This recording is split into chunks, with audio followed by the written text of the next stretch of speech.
When we are sitting in this meditative state, when we are experiencing the boundless, when we are experiencing the eternity, here we are no one, at least for some period of time. Here we need no one or nothing, at least for some period of time. Here we have no purpose. We have no clear purpose, at least for some period of time. The purpose of meditation, the purpose of meditation is basically to bond with the sacred. The purpose of meditation is basically to become one, to merge with the eternity. The purpose is to merge with the boundless. The purpose is to have no fear in this moment in time. The purpose is to have no anxiety. The purpose, the purpose is to have no doubt in ourselves. The purpose is to have no uncertainty. These are all the purposes of meditation. Meditation would bring you close where you would have no fear. Meditation would take you to the path where you would not have no doubt. Meditation would break the barriers which you have put in your perception through human conditioning and through human domestication. Meditation would break those barriers that are put on us through domestication and through conditioning. There is nobody to blame. The blame game is not ours. There is no need to blame anybody because it happens to each one of us. Because it happens to everybody. Nobody is exempted here because it happens to everybody. When we are in a meditative state, we have a journal focus without any direction. When we are in a meditative state, we have a journal focus without any dimension. Meditation discourages multitasking. We learn to multitask through human domestication also. We learn to multitask through human conditioning. We are told by everybody around us while we are growing up, while you are doing this, why don't you think about this? We are told while you are doing this, why don't you give a thought about that?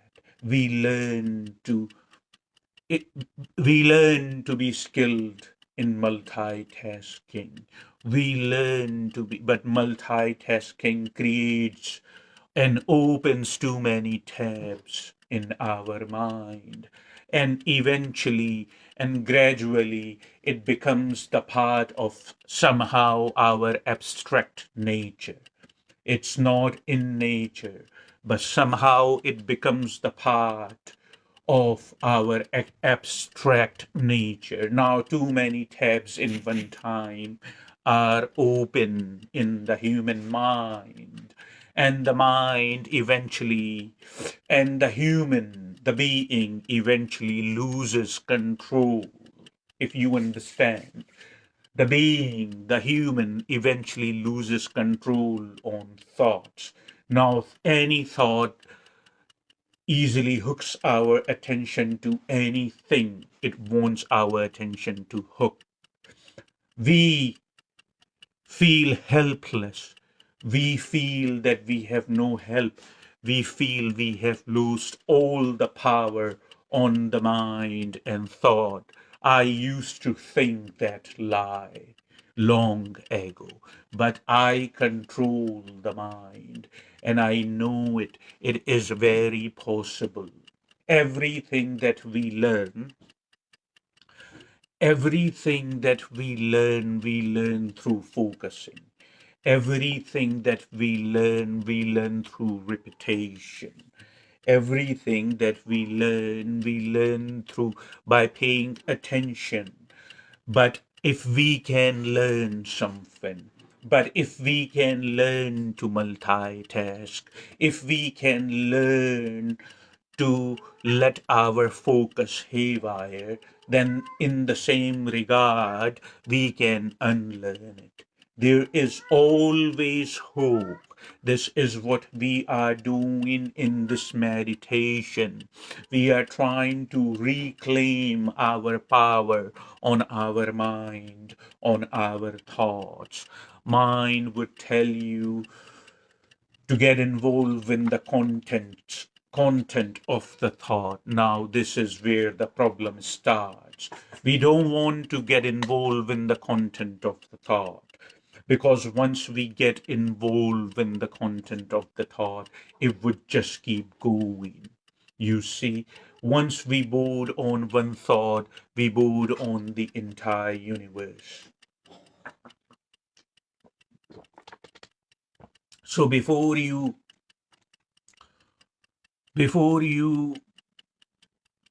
tend to go in a state of meditation, before you tend to go in a profound state of meditation, you should listen what I have told you in this session of guided meditation. It would help you clear your mind before you go into a more profound state of meditation. Please remember that. You don't want to get involved. You don't want to get involved in the content of your thought. No matter what the content is, at least for some time, this is your time and your time solely. This time is for no one but for you. You owe yourself that much every day. You owe yourself. I always use the metaphor of a rubber band ball. You see, you start a rubber band ball by one rubber band, and then you wrap it over and over, and you form a rubber band ball. And then in the end, eventually, if you understand what I'm saying and if you are paying attention, in the end, eventually, it becomes impossible. In the end, eventually, it becomes impossible for human to separate those rubber bands. You cannot even identify which rubber band was used first, the first one. So once you board on one thought, you board on the entire universe. Let's reclaim our focus. Let's reclaim our awareness through meditation.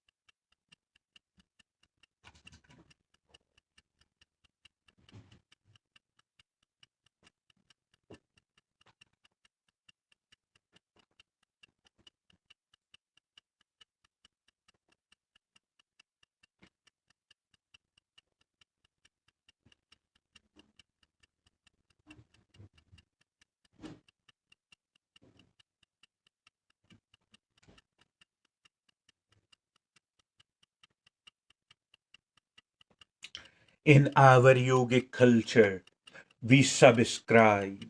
In our yogic culture, we subscribe a lot of significance to the backbone. In our yogic culture and in our meditation culture, we subscribe a lot of significance to the backbone. Swami Yoga Ananda first Swami Yoga Ananda, once said that backbone in the body, the spine, the backbone in the body is basically where the God, the awareness, the sense of self-awareness, the pure consciousness runs through. Backbone is the gate in the body, basically, through which awareness or the sense of self-awareness or consciousness runs through in your body. Backbone. The more erect, the more straight, the more erect and the more straight your backbone is, the more effective your meditation would be. So when you sit like this, you try to keep your backbone, your spine erect as humanly possible. While you pay attention to your breathing, remember, I'm here to remind you, just remember that when you are breathing in, you are letting life in you. Once you are breathing out, you are letting life out of you. This process of breathing is intermittent. This process of breathing is inconstant. In every breath, in every moment, you are making yourself realize that you are letting in and you are letting go. You are reminding yourself that letting go is our fundamental nature. Letting go is the fundamental state of the being. You see, remember somebody said nothing is forever. I find it very true. Whatever remains in the end, whatever remains forever is nothing.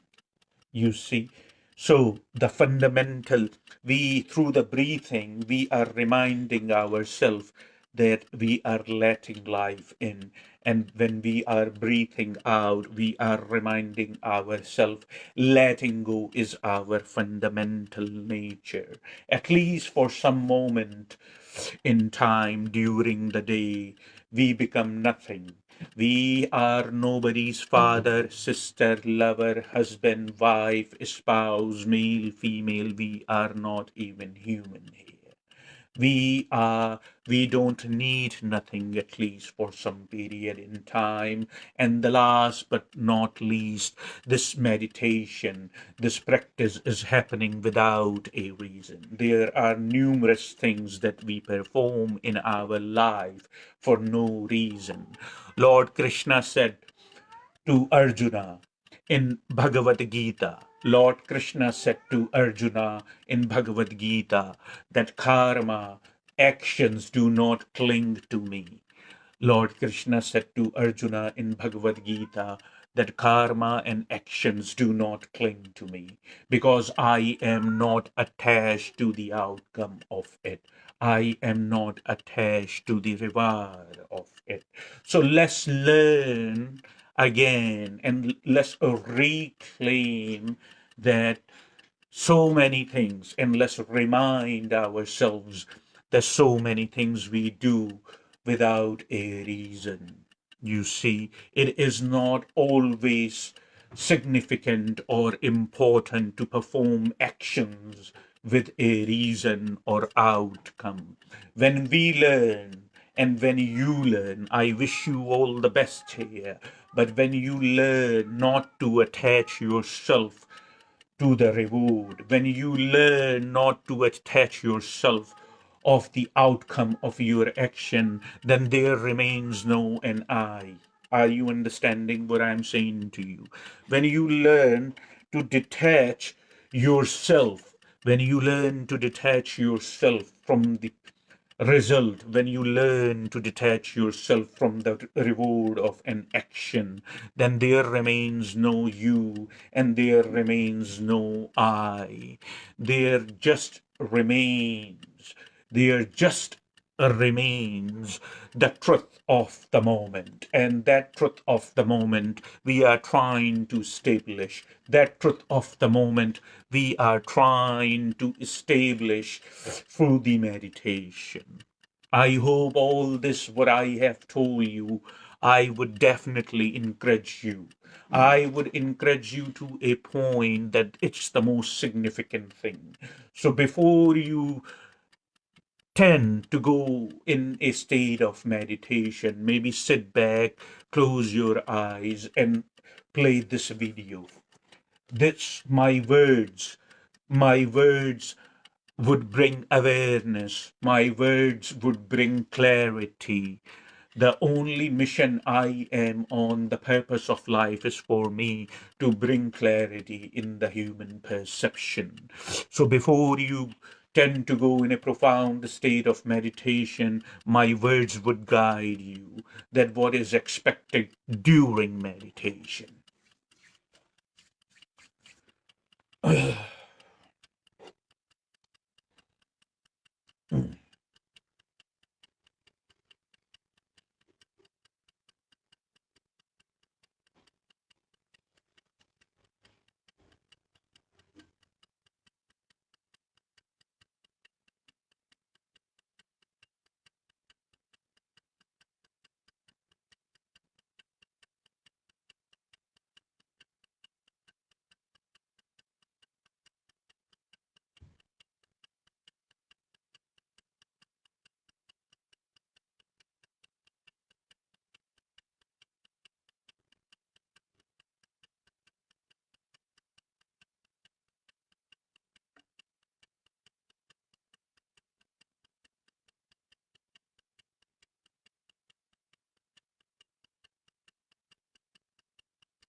Om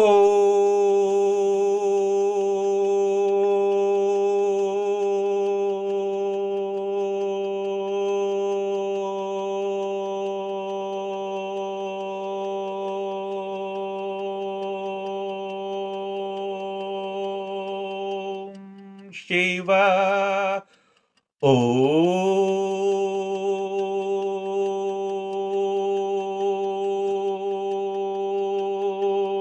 Shanti, Shanti, Shanti.